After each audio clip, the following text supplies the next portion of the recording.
નમસ્કાર અમારા દિલથી વાલા દર્શક મિત્રો, નિવૃત્ત કર્મચારી મિત્રો, ભાઈઓ તથા બહેનો. સ્વાગત છે આપ સૌનું આપણી આ યુટ્યુબ ચેનલ એટલે કે ભાવેશ મકવાણા ન્યૂઝ યુટ્યુબ ચેનલમાં. તો મિત્રો, આજની તારીખ 30/1/2026.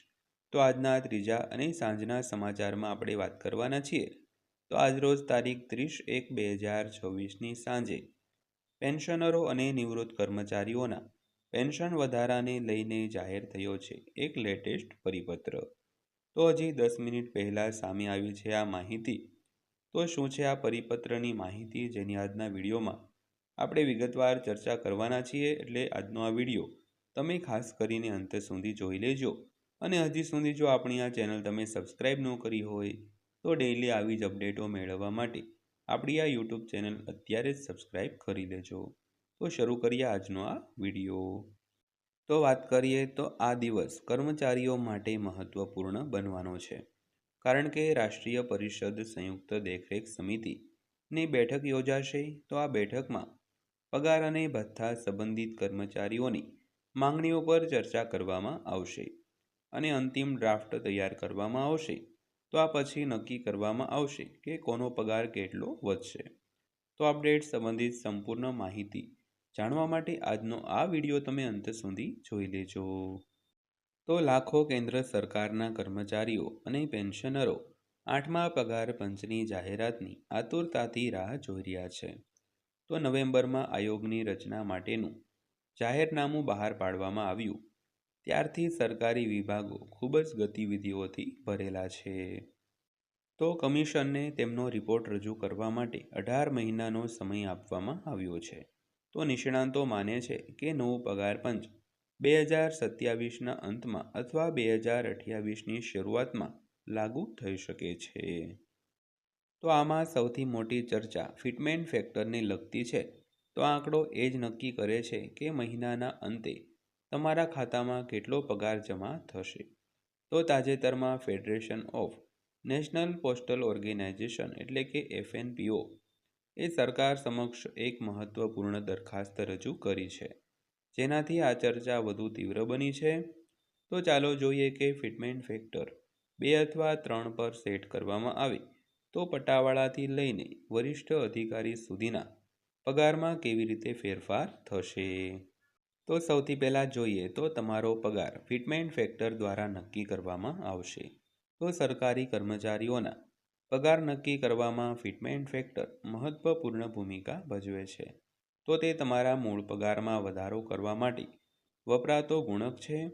તો 7મા પગાર પંચ દરમિયાન આ પરિબળ 2.57 હતું, જેને કારણે મૂળ પગાર 7,440થી વધીને 18,000 રૂપિયા થયો હતો.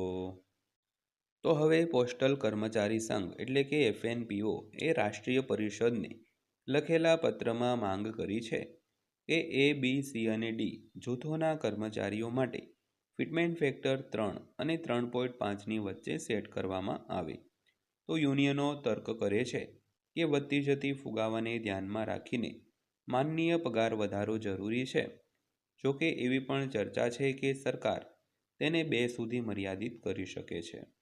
તો આ બંને વિકલ્પોમાં નોંધપાત્ર પગાર તફાવત જોવા મળશે મિત્રો. તો સૌથી પહેલાં જોઈએ તો જો ફિટમેન્ટ ફેક્ટર 2 હોય તો પગાર આટલો વધશે. ધારો કે સરકાર થોડું કડક વલણ અપનાવે છે અને ફિટમેન્ટ ફેક્ટર 2 પર સેટ કરે છે.